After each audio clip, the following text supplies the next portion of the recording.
They tore my clothes off in front of everyone, calling me a gold digger who didn't deserve their son.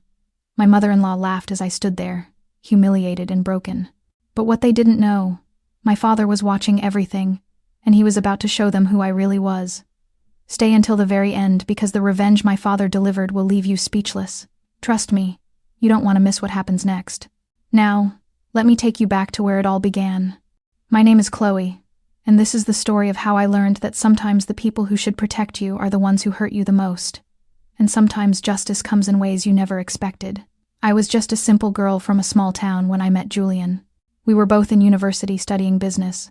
He was charming, kind, and made me laugh in ways no one ever had. I fell for him hard and fast. Within a year, we were married in a small ceremony. It was perfect. Or so I thought. Julian came from money. The Kensington family was old wealth, the kind that came with expectations and judgment. But I didn't care about any of that. I loved Julian for who he was, not what he had. What his family didn't know, what Julian didn't know, was that I came from money, too. Real money. The kind that makes the Kensingtons look like they're playing dress up. My father, Arthur Vance, is a self-made billionaire. He built an empire from nothing.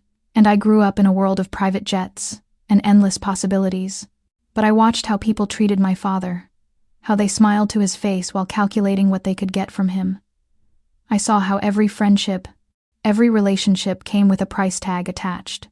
So when I turned 18, I made a decision.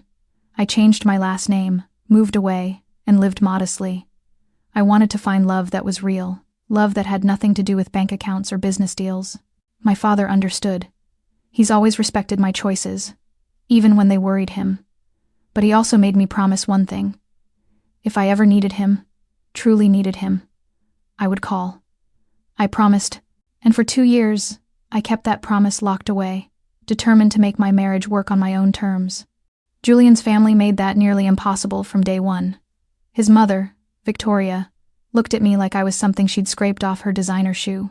She never missed an opportunity to remind me that I didn't belong, that I wasn't good enough for her son. She'd make me serve tea to her friends, introduce me as the girl Julian married, never by name. She'd critique my clothes, my hair, the way I spoke. Nothing I did was ever right.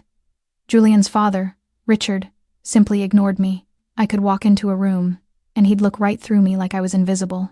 Maybe that was worse than Victoria's active cruelty. At least she acknowledged my existence, even if it was just to tear me down.